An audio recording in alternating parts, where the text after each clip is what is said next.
الكبر أحدهما أو كلاهما فلا تقل لهما أف ولا تنهرهما وقل لهما قولا كريما واخفض لهما جناح الذل من الرحمة وقل رب ارحمهما كما ربياني صغيرا। সূরা বনী ইসরাঈল আয়াত 23-24। আল্লাহ সুবহানাহু ওয়া তাআলা বলেন, ওয়াকাদা রাব্বুকা, তোমার রব, তোমার মালিক, তোমার আল্লাহ ফয়সালা করে দিয়েছেন, নির্দিষ্ট করে দিয়েছেন, খাস করে দিয়েছেন যে আল্লাহ ছাড়া আর কারো ইবাদত করা যাবে না।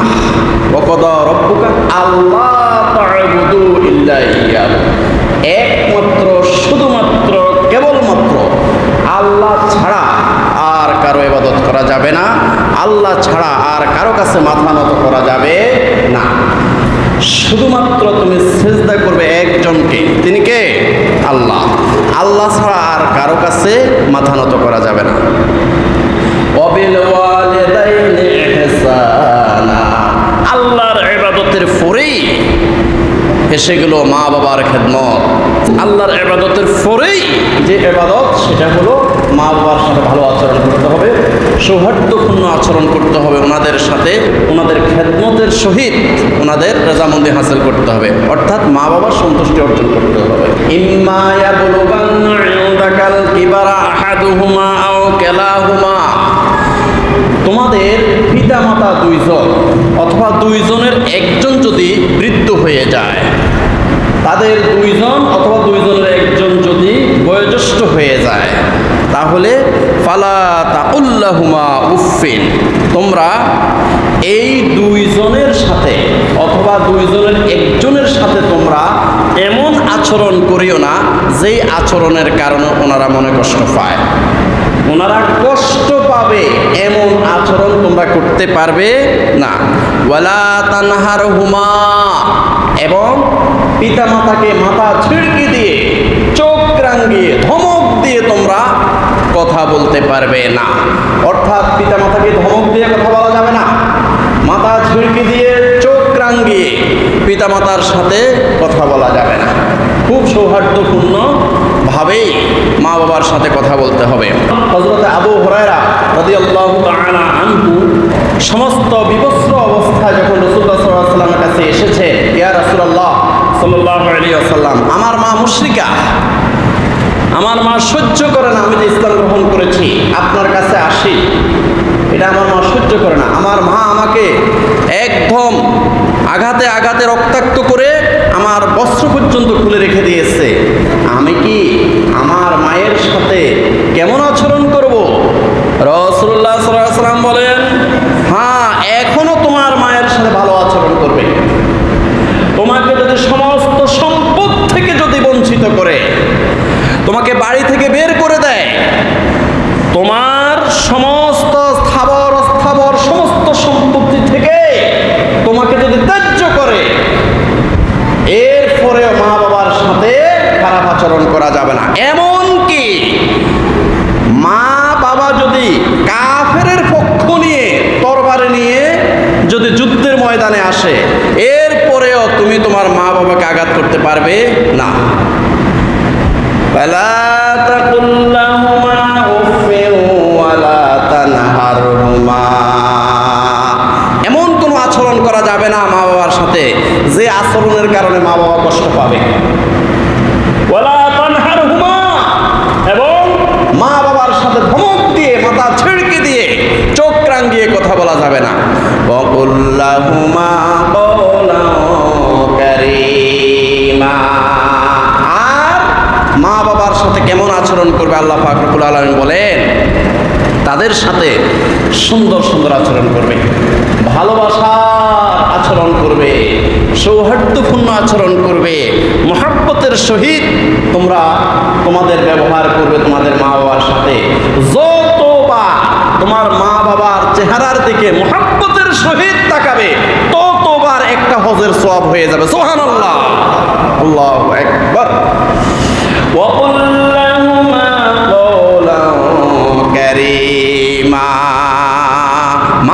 সাথে সুন্দর সুন্দর আচরণ করবে। ওয়াখফিদ লাহুমা জানাহাল-যুল্লি মিনার রাহমাতি ওয়া কুর রাব্বিরহামহুমা কামা রাব্বায়ানি সগীরা। আর মা বাবার জন্য তোমার রহমতের দুইটা হাত বিছিয়ে দাও। ওয়াখফিদ লাহুমা, মা বাবার জন্য তোমার রহমতের দুইটা হাত আল্লাহর কাছে বিছিয়ে দাও। ওয়াখফিদ লাহুমা জানাহাল-যুল্লি মিনার রাহমাতি, আল্লাহর কাছে রহমতের দুইটা হাত, দয়ার দুইটা হাত আল্লাহর কাছে বিছিয়ে দাও। আর আল্লাহর কাছে বলো ওয়া কুর রাব্বিরহামহুমা কামা রাব্বায়ানি সগীরা। আল্লাহর কাছে বলো, আয় রব, আয় মালিক, ও আল্লাহ, আমার আব্বা আম্মা যেভাবে আমার ছোট অবস্থায় আমার প্রতি রহম করেছে, আল্লাহ আমার আব্বা আম্মাকেও তুমি রহম করো। সুবহানাল্লাহ। রব্বিরহামহুমা কামা রাব্বায়ানি সগীরা। আল্লাহ আমার আব্বা আম্মা আমাকে যেভাবে দয়া করেছে, আমি যখন ছোট ছিলাম আমার আব্বা আম্মা অনেক দয়া করেছে, অনেক মায়া করেছে। আল্লাহ ঠিক আমার মা বাবাকেও তুমি এখন এমন দয়া এমন মায়া করো। সুবহানাল্লাহ। রব্বিরহামহুমা কামা রাব্বায়ানি সগীরা। ইয়া আল্লাহ, আয় রব্বুল আলামিন, আমি যখন ছোট ছিলাম আমার আব্বা আম্মা আমাকে কোলে কাঁখে নিয়ে সারা রাত তারা উঠানে উঠানে ঘুরেছে, এক সেকেন্ড পর্যন্ত ঘুমায় নাই। যখন আমার জ্বর হয়েছিল, যখন আমার গায়ের মধ্যে বসন্ত উঠেছিল, যখন আমার কঠিন রোগ হয়েছিল, সারা রাত্রি আমার মা বাবা এক সেকেন্ড ঘুমায় নাই, আমাকে কোলে নিয়ে কাঁধে নিয়ে সারা রাত্রি উঠানে উঠানে ঘুরেছে। আর রব্বুল আলামিন রব্বিরহামহুমা কামা রাব্বায়ানি সগীরা, আমার আব্বা আম্মা যেভাবে আমি ছোট অবস্থায় যখন ছিলাম নিজেরা না খাইয়া আমাকে খাওয়াইতো, নিজেরা উপবাস থাকিয়া আমারে খাওয়াটা দিত, নিজেরা মাছ না খাইয়া মাছের ফিসটা আমাকে দিত, নিজেরা গোশত খায় নাই, ওই গোশতের টুকরাটা আমার পাতে উঠিয়ে দিয়েছে। রব্বিরহামহুমা কামা রাব্বায়ানি সগীরা। আয় রব, আমার আব্বা আম্মা আমার ছোট অবস্থায় যেভাবে দয়া করেছে, মায়া করেছে, আদর করেছে, সোহাগ করেছে, আল্লাহ আমার আব্বা আম্মাকেও তুমি এইভাবে আদর করো, সোহাগ করো।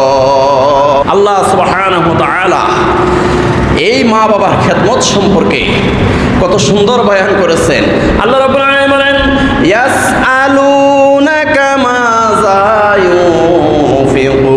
ইউনফিকুন কুল মা আনফাকতুম মিন খায়রিন ফালিল ওয়ালিদাইনি ওয়াল আকরাবিন ওয়াল ইয়াতামা ওয়াল মাসাকিনি ওয়া বনিস সাবিল। সূরা বাকারা আয়াত 215। আল্লাহ রাব্বুল আলামিন বলেন, ইয়াসআলুনাকা, ইয়া রাসূলুল্লাহ সাল্লাল্লাহু আলাইহি সাল্লাম, তারা আপনাকে জিজ্ঞাসা করবে মাযা ইউনফিকুন, মাল কোন জায়গায় খরচ করবে, সম্পদ কোন জায়গায় খরচ করবে। পকেটে অঢেল টাকা আছে, 1,20,000 টাকা বেতন, এত টাকা কি করবে, টাকা কোন কাজে খরচ করবে এটা আপনাকে জিজ্ঞাসা করবে। আমার অনেক বেতন, এক একদিন যখন আমার দোকানে বসি আমার প্রায় 2 লক্ষ 3 লক্ষ টাকা বিক্রি হয়ে যায়, এত টাকা আমি কি করব এটা জিজ্ঞাসা করবে। ইয়াসআলুনাকা, আপনাকে তারা জিজ্ঞাসা করবে মাযা ইউনফিকুন, টাকা কোন জায়গায় খরচ করব, অঢেল টাকা আছে, অঢেল সম্পদ আছে, এই সম্পদ আমি কোন জায়গায় খরচ করব। কুল মা আনফাকতুম মিন খায়রিন ফালিল ওয়ালিদাইন। ইয়া রাসূলুল্লাহ সাল্লাল্লাহু আলাইহি ওয়াসাল্লাম বলে দেন, আপনি তাদেরকে বলে দেন মা আনফাকতুম মিন খায়রিন, তোমার যে সমস্ত উত্তম সম্পদ আছে, হালাল টাকা আছে, হালাল সম্পদ আছে, উত্তম সম্পদ যে তোমার আছে, ফালিল ওয়ালিদাইন, 1 নাম্বার তোমার চয়েসের মধ্যে রাখতে হবে মা বাবাকে। তুমি যে টাকা খরচ করবে, পয়সা খরচ করবে, এই জন্য 1 নম্বর চয়েসের মধ্যে মা বাবাকে রাখো। ফালিল ওয়ালিদাইন, 1 নম্বরে মা বাবার জন্য খরচ করার জন্য চয়েসের মধ্যে রাখো, 1 নাম্বার। এরপরে ওয়াল আকরাবিন, 2 নাম্বার হলো নিকটাত্মীয়। নিকটাত্মীয় হলো ভাই বোন, ভাগিনা ভাগ্নি, ভাতিজা ভাতিজি, ছেলে মেয়ে স্ত্রী, এরা হলো নিকটাত্মীয়। আমরা এদেরকে আত্মীয় বলি না। আমরা এই যে পরিবারের লোকগুলোকে আমরা আত্মীয় বলি না, অথচ এরাই প্রকৃতপক্ষে আকরাবিন, এরাই আত্মীয়। আপনার দান সদাকা যাকাত সর্বপ্রথম পাওয়ার অধিকারী এরা। আপনার নিকটস্থ যারা আছে, আকরাবিন যারা আছে, এদের মধ্যে যদি কেউ অসহায় থাকে, প্রথম অনুদানটা এদেরকে দিতে হবে, প্রথম সদাকা এদেরকে দিতে হবে, প্রথম যাকাত এদেরকে দিতে হবে। ওয়ালিয়াতামা। এরপরে 3 নাম্বার হলো এতিম।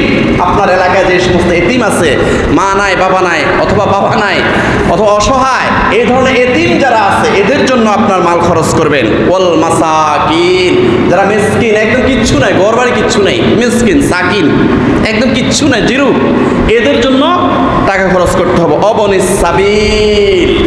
এরপরে যারা মুসাফির, মুসাফির অবস্থায় একসময় হয়তো টাকা পয়সা ছিল, বাড়িতে টাকা পয়সা আছে, কিন্তু মুসাফির অবস্থা আসার পর চোরে টাকাতে সব নিয়ে গেছে, অসহায় হয়ে গেছে, আর বাড়িতে যাইতে পারে না, খানার টাকা নাই, রাস্তা ভাঙা, রোডের যে সমস্ত কনভেন্স এগুলো কিছুই নেই, সব শেষ হয়ে গেছে।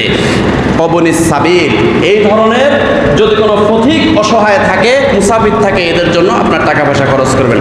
আল্লাহ সুবহানাহু ওয়া তাআলা কত সুন্দরভাবে আমাদেরকে এই ডিরেকশনগুলো দিয়েছেন। যদি আমরা এগুলো ফলো করি, আসলে সমাজটা একটা সোনার সমাজ হয়ে যাবে। কিন্তু আমরা আসলে কোরআন পড়িও না, জানিও না, পড়লেও আমরা বুঝি না। আমরা খতম করি, 1 খতম 2 খতম 3 খতম 4 খতম করি, কিন্তু কিছুই বুঝি না। আরে ভাই আপনার মাতৃভাষায় কত কোরআন বের হয়ে গেছে। আপনার আশেপাশে যে সমস্ত লাইব্রেরি আছে, ওই লাইব্রেরির মধ্যে আপনার মাতৃভাষায় কত কোরআন বের হয়ে গেছে। কোরআনটা আমরা বোঝার চেষ্টা করি না। আল্লাহ সুবহানাহু ওয়া তাআলা বলেন, মা ফাররাতনা ফিল কিতাবি মিন শাই। এই কোরআনের মধ্যে আমি কিছুই বাদ রাখি নাই, সব সমস্যার সমাধান আমি দিয়ে দিয়েছি। ওয়ানাসালনা আলাইকাল কিতাবা তিবয়ানাল লিকুল্লি শাইইন ওয়া হুদাও ওয়া রাহমাতাও ওয়া বুশরা লিল মুসলিমিন। ও দুনিয়ার মানুষ, তোমাদের একদম জন্ম থেকে মৃত্যু পর্যন্ত, শুধু তাই না, জন্মের আগে কোথায় ছিলে, মৃত্যুর পরে তোমার কোন কোন অবস্থানে, কোন কোন স্টেশনে তুমি যাইয়া ধরা খাইবা, কি জান্নাতে যাইবা না জাহান্নামে যাইবা, জান্নাতের পরিস্থিতি কেমন হবে, জাহান্নামের পরিস্থিতি কেমন হবে, এই সমস্ত বর্ণনাগুলা তোমার একদম খাওয়া দাওয়া, উঠা বসা, লেনদেন, ব্যক্তি জীবন, পারিবারিক জীবন, রাষ্ট্রীয় জীবন, আন্তর্জাতিক জীবন সহ, তোমার একদম সমস্ত চাল চলন সহ সমস্ত সমস্যার সমাধান আমি এখানে দিয়ে দিছি। এখন সমস্যা কোথায়? আমরা কোরআন বুঝি না। আল্লাহ সুবহানাহু ওয়া তাআলা এই কোরআনের মধ্যে যে আমি মাত্র 2টা আয়াত বললাম, এই 2টা আয়াতের মধ্যে চিন্তা করেন, এই 2টা আয়াত যদি আমরা পালন করি, কত মা বাবা কত অসহায় অবস্থা। আমার ছেলে আমার কথা শুনে না, ছেলে আমাকে একটা কাপড় কিনে দেয় না, মানে ছিঁড়া কাপড় পরে আছি, বাবা বলতেছে আমি ছিঁড়া লুঙ্গি পরে আছি, না খাইয়ে আমি রোজা রেখেছি, চাহারি খাই নাই, চাহারি না খাইয়ে রোজা রয়েছি, আরে ইফতারি কি দিয়ে করব? ছেলে তো ছেলের বউ নিয়ে ঢাকা ফুর্তি করতেছে, একটা টাকা দেয় না, আর আমি সামান্য 1 গ্লাস পানি খাইয়ে আমি ইফতারি করতেছি। এই যে মা বাবার অসহায়ত্ব, এই মা বাবার অসহায়ত্বের কারণ হলো আমরা কোরআন বুঝি না। মা বাবাও বোঝে না, ছেলে মেয়েরাও বোঝে না। এই কোরআনের মধ্যে সব সমস্যার সমাধান দেওয়া আছে। মা বাবার সাথে কেমন আচরণ করবে এবং স্ত্রীর সাথে কেমন আচরণ করবে, ছেলে মেয়েদের কিভাবে মানুষ করবে, সমাজের সাথে কিভাবে তুমি বসবাস করবে সৌহার্দ্যভাবে, সব সমস্যার সমাধান এখানে দেওয়া হয়েছে। প্যারে হাজরিন, রাসূলুল্লাহ সাল্লাল্লাহু আলাইহি ওয়াসাল্লাম মেরাজ রজনীতে যখন গেলেন, জান্নাত প্রদর্শনের পরে যখন জাহান্নাম প্রদর্শন করতে গিয়েছিলেন, তখন রাসূলুল্লাহ সাল্লাল্লাহু আলাইহি ওয়াসাল্লাম দেখলেন যে একদল লোক, ওই লোকগুলাকে জ্বলন্ত আগুনের মধ্যে শুধু কয়লা বানাচ্ছে, পুড়ে পুড়ে তাদেরকে কয়লা বানাচ্ছে। তখন আমাদের দয়াল নবী, মায়ার নবী, দয়ার সাগর মুহাম্মদ রাসূলুল্লাহ সাল্লাল্লাহু আলাইহি ওয়াসাল্লাম, ওনার অন্তর কেঁপে উঠল। রাসূলুল্লাহ সাল্লাল্লাহু আলাইহি ওয়াসাল্লাম বললেন, ও ভাই জিবরাইল, এরা কারা?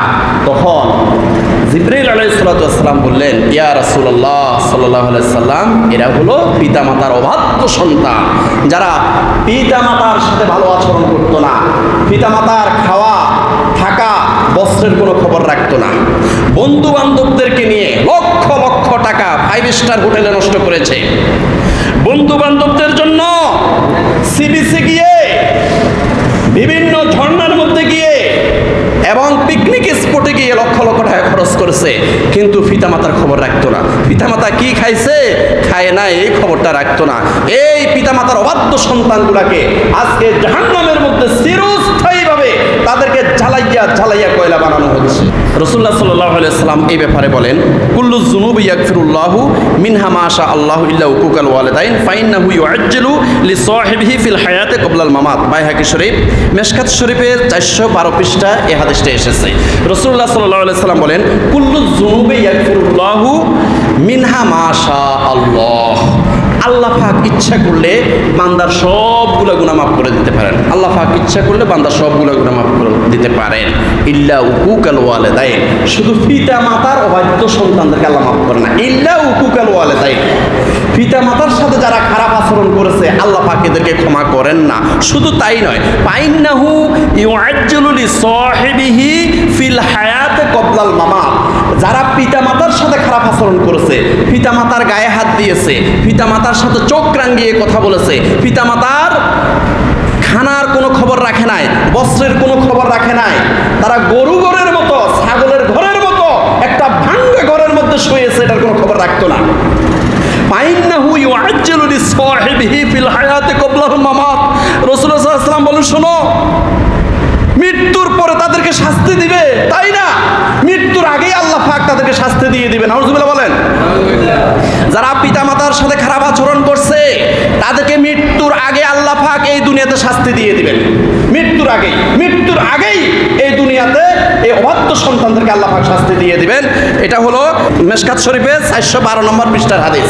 ফেরে হাজিরিন, সাবধান হতে হবে, মৃত্যুর আগে কিন্তু তারা শাস্তি পেয়ে যাবে। দেখবেন যারা পিতামাতার সাথে অন্যায় করেছে, এখন অন্যায় করতেছেন আপনারা যারা পিতামাতার সাথে, হয়তো ট্রেনের নিচে কাটা পড়ে মারা যাবেন, অথবা আপনারা কারেন্টের মধ্যে শর্ট খেয়ে মারা যাবেন, অথবা কোনো গাড়ির নিচে পড়ে, বাসের নিচে পড়ে মারা যাবেন, অথবা বাথরুমে মৃত্যু হবে। নাউযুবিল্লাহ বলেন।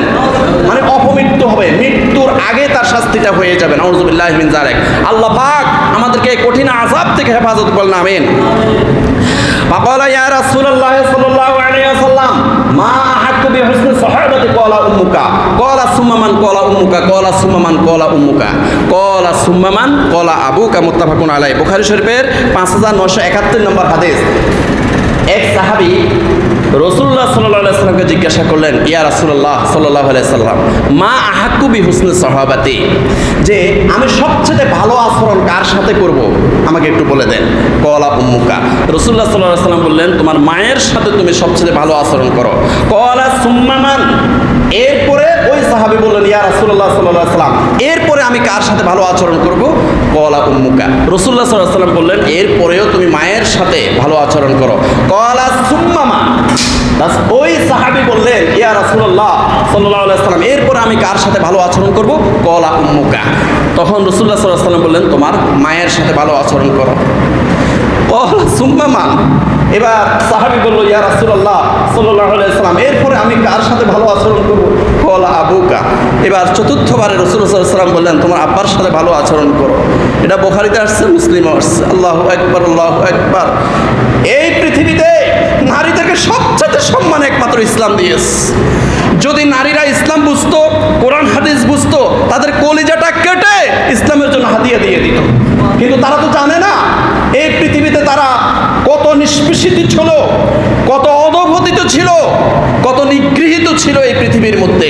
ইসলাম তাদেরকে রানীর আসনে বসিয়েছে। তিনবার মায়ের কথা বলার পরে চতুর্থবার বলেছে, এরপরে তোমার আব্বার সাথে ভালো আচরণ করি। রাসূলুল্লাহ সাল্লাল্লাহু আলাইহি ওয়াসাল্লাম বলেন, কুল্লু যুনুবিন ইউআখিরুল্লাহু মিনহা মা শাআ ইলা ইয়াউমিল কিয়ামাতি ইল্লাল বাগিয়া ওয়া উকুকাল ওয়ালিদাইনি আও কাতিআতার রহিমি ইউআজ্জিলু লিসাহিবিহা ফিদ দুনিয়া ক্বাবলাল মাউতি। ইমাম বুখারীর আদাবুল মুফরাদের 594 নম্বর হাদিস। রাসূলুল্লাহ সাল্লাল্লাহু আলাইহি ওয়াসাল্লাম বলেন, কুল্লু যুনুবিন ইউআখিরুল্লাহু মিনহা মা শাআ ইলা ইয়াউমিল কিয়ামাতি। আল্লাহ পাক রব্বুল আলামিন অন্যান্য সকল গুনাহের যে শাস্তি, এটা কিয়ামতের জন্য অপেক্ষা করে থাকেন। কিয়ামতের দিন তার শাস্তিটা নির্ধারণ করবেন এবং সেখানে তার শাস্তি তার উপরে নিপতিত হবে। ইল্লাল বাগিয়া, তবে কয়েকটা গুনাহ আছে, এই গুনাহগুলো আল্লাহ পাক দুনিয়াতে দিয়ে দিবেন। ইউআজ্জুলু লিসাহিবিহা ফিদ দুনিয়া ক্বাবলাল মাউত, তার মৃত্যুর আগে এই পৃথিবীতে কয়েকটা গুনাহের শাস্তি দিয়ে দিবেন। এক নাম্বার হলো ইল্লাল বাগিয়া, যারা বিদ্রোহী হয়। এতদিন ইসলামের পক্ষে ছিল, এখন ইসলামের বিপক্ষে চলে গেছে। এতদিন সত্যের পক্ষে ছিল, এখন সত্যের বিরুদ্ধে চলে গেছে। এতদিন মুসলমান ছিল, এখন কাফের হয়ে গেছে। এতদিন আল্লাহ এবং আল্লাহর রসুলের পক্ষে ছিল, এখন সে বিদ্রোহী হয়ে গেছে। যুদ্ধের ময়দানে মুসলমান সেজে গিয়েছে, যুদ্ধের ময়দানে গিয়ে হঠাৎ করে তারা কাফেরের পক্ষ অবলম্বন করলো। এই বিদ্রোহীদের শাস্তি আল্লাহ পাক মৃত্যুর আগে পৃথিবীতে দিয়ে দিবেন। ওয়া উকুকাল ওয়ালিদাইন, 2 নাম্বার হলো যারা পিতামাতার অবাধ্য, যারা পিতামাতার সাথে খারাপ আচরণ করেছে, এদের শাস্তিটা আল্লাহ পাক মৃত্যুর আগে পৃথিবীতে দিয়ে দিবেন। আও কাতিয়াতার রাহমে, এবং যারা আত্মীয়তার সম্পর্ক বিচ্ছিন্ন করে, তাদের শাস্তিটা আল্লাহ পাক সুবহানাহু ওয়া তাআলা মৃত্যুর আগেই এই পৃথিবীতে দিয়ে দিবেন।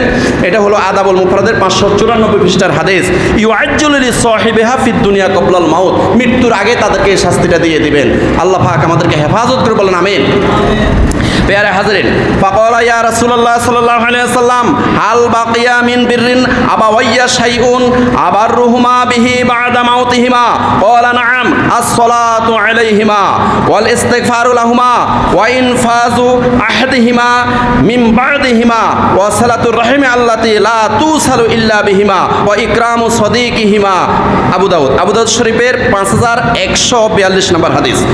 এখানে বলা হয়েছে ফাকালা ইয়া রাসূলুল্লাহ সাল্লাল্লাহু আলাইহি ওয়াসাল্লাম, একদিন এক সাহাবী রাসূলুল্লাহ সাল্লাল্লাহু আলাইহি ওয়াসাল্লামকে জিজ্ঞাসা করলেন, হাল বাকিয়া মিন বিররিন আবাওয়াইয়া শাইউন আবাররুহুমা বিহি বা'দা মাউতিহিমা, যে আব্বা আম্মা মারা যাওয়ার পরে, আব্বা আম্মা মৃত্যুবরণ করে ফেলেছে, এখন মৃত্যুবরণ করার পরও তাদের সাথে কি ভালো আচরণ করা যাবে? আমি তো ওনারা যতদিন বেঁচে ছিলেন ঠিক মতো ভালো আচরণ করতে পারি নাই, ওনাদের সাথে হয়তো চোখ রাঙিয়ে কথা বলেছে, ওনাদের মনে কষ্ট দিয়েছি, কিন্তু আব্বা আম্মা মারা গেছে, এখন তাদের সাথে কি কোনো ভালো আচরণ করার সুযোগ আছে? ওরা নাম, রাসূলুল্লাহ সাল্লাল্লাহু আলাইহি ওয়াসাল্লাম বললেন, হ্যাঁ, এখনো সুযোগ আছে, তাদের সাথে ভালো আচরণ করে ক্ষমা পাওয়ার এখনো সুযোগ আছে।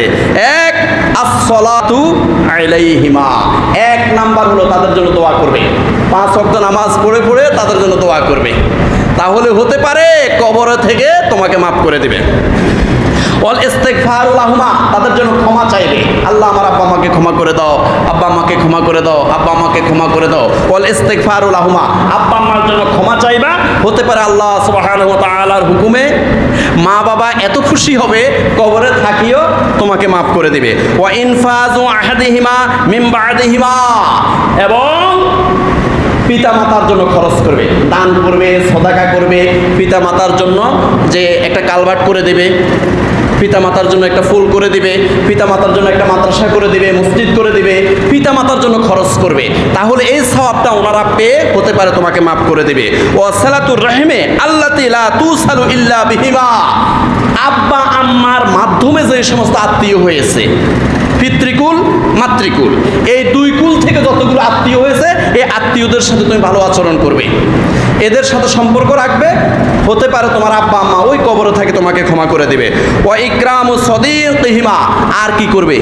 আর আব্বা আম্মার যতগুলো বন্ধু বান্ধব আছে, আব্বা আম্মার যে সমস্ত সম্পর্ক, আব্বা আম্মার সম্পর্ক যাদের সাথে ছিল, এই আব্বা আম্মার বন্ধু বান্ধবদের সাথে তুমি ভালো আচরণ করবে, তাদেরকে হাদিয়া দিবে, তাদেরকে দাওয়াত দিয়ে এনে খাওয়াবে, যে আপনি আমার আব্বার বন্ধু, আসেন আগামী শুক্রবার আমাদের বাড়িতে দাওয়াত।